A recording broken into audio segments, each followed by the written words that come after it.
grow, strategies to share, learn the way to market, put your business up there. Tune in every day, digital marketing, yay, yay, we know the way. Come learn, it's like slay.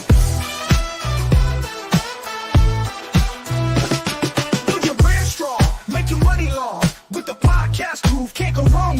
From SEO to social, emails that entice, grow your audience big, take our advice. Tune in every day, digital marketing, yay, yay, we know the way. Come learn, it's like slay.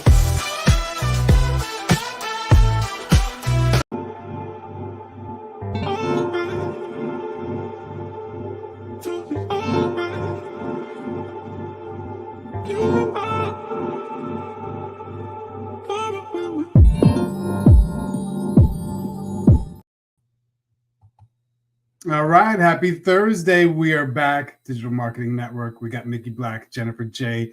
Today is Thursday. We are talking about lead scoring. So a lot of people, they get the leads and don't really know how to manage them in the system, don't know how to mature them from one stage to the other. So we'll be digging deep into that.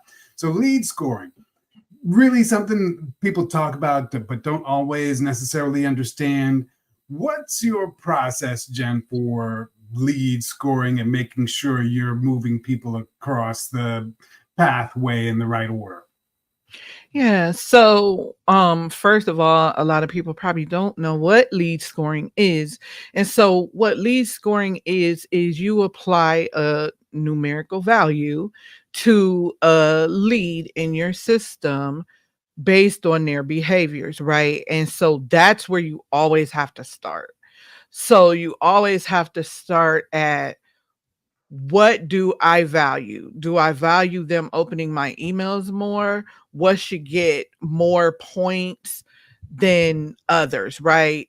Should them clicking a link get more emails? Should them filling out a form, get more points? How should we assess the points? What's valuable to us?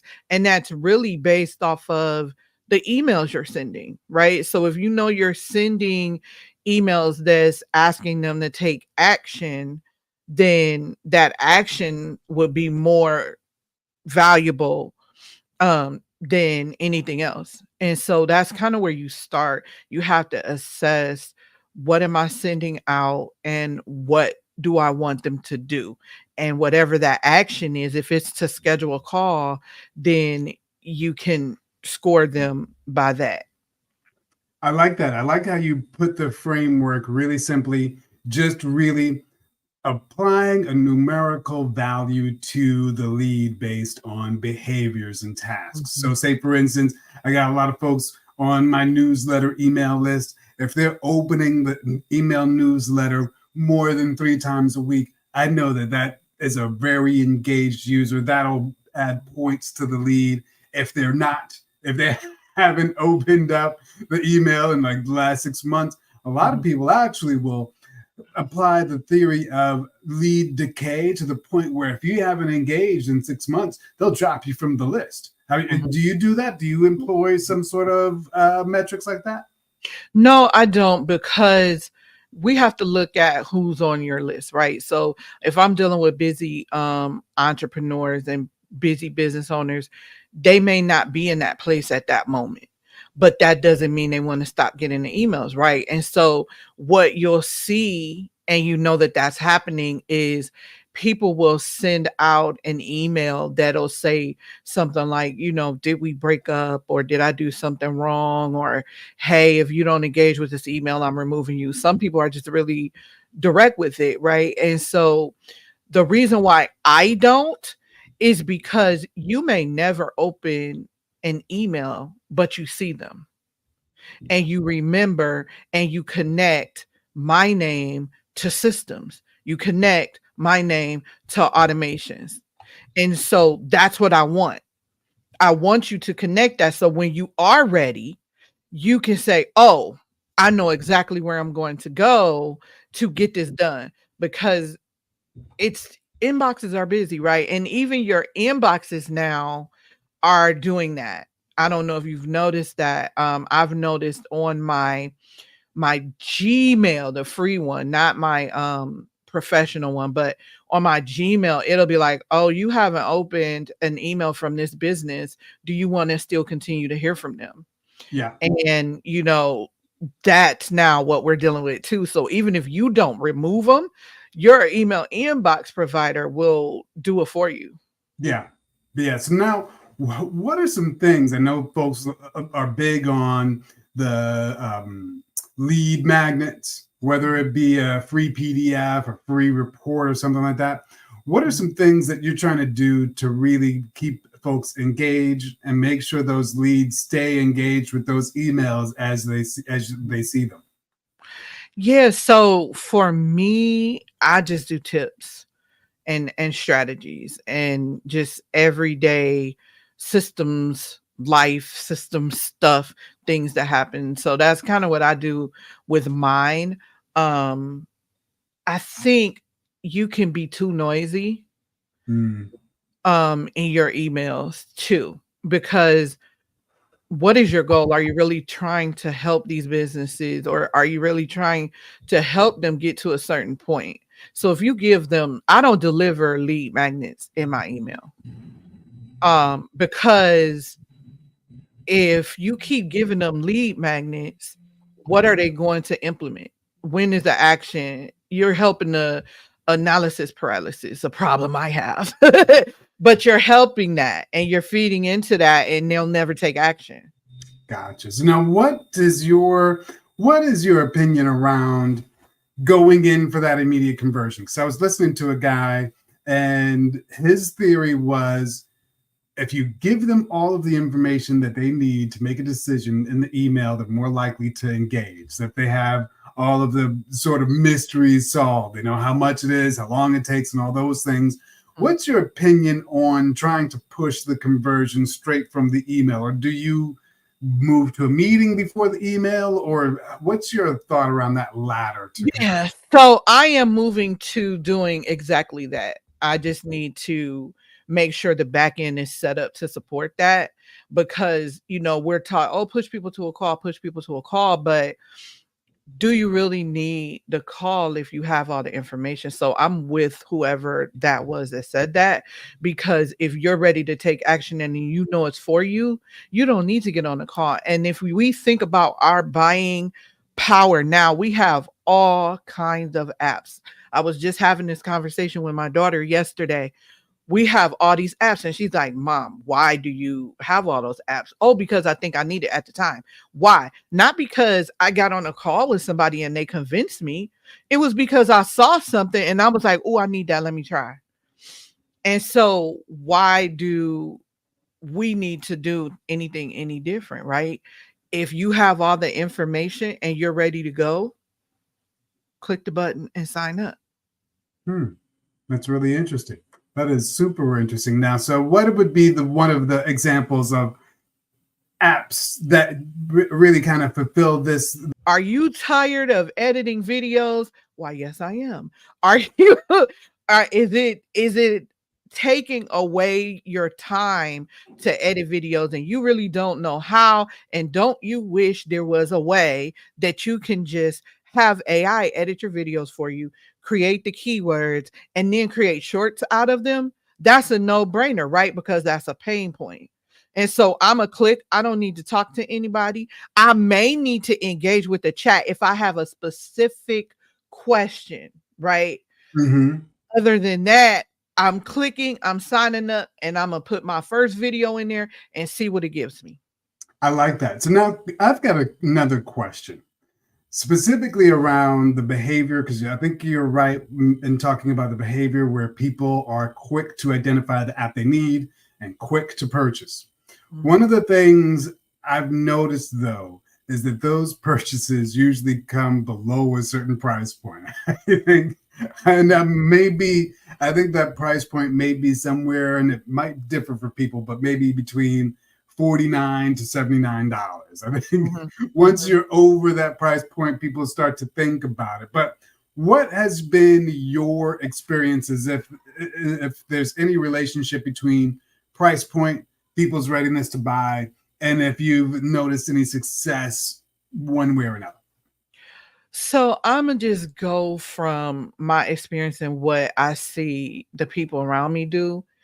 If now, yes, price point is always, people are always looking at the price, but if you have the money, the price is not the issue. It's, is it going to do what I need it to do? If it's going to do what I need it to do, let's get it. Gotcha. That's an interesting perspective. Now, Mhm. do you think a lot of folks out there are making those above $100 decisions just online, or do they usually need to speak to somebody, or is it just like an online decision? No, you buy ClickFunnels, that's $97. You're not That is talking to true. Russell Brunson. You are not talking to Russell, okay? Or anybody on his team. You click, you buy, you set your funnels up, right? Nobody's doing it for you. None of that. And then if you feel like you need to add on stuff, you're adding that on without talking to anybody. So, yes, I that's like the that. prime example of it. That is a Mhm. good point. That is a good example. Now, in terms of, I know you do a lot of lead gen seminars and workshops. What are some of the first, let's say, first three things that you suggest people do when they're trying to set up their lead generation system? Yeah, for sure. So I always walk you through a process, and that process is, think about all the ways that people contact you. How do people contact you to do business? Is it on your social media channels? If so, which ones? Are people texting you? Are people emailing you? You're getting word of mouth. Are people calling you? And those are the channels that you want to set up to capture those things automatically without you being there, right? So we can set a system to each one of those. If somebody texts you, we have text messaging that can send it right back to them, right? But if you're giving them your personal cell phone, which you shouldn't be, then now you have to change some behaviors, like, hey, this is my number now, this is my business number, this is what I want you to use. And then you can set up those channels to be marketed via text. Then if people are calling you, you can use high levels missed call text back to text them back, right?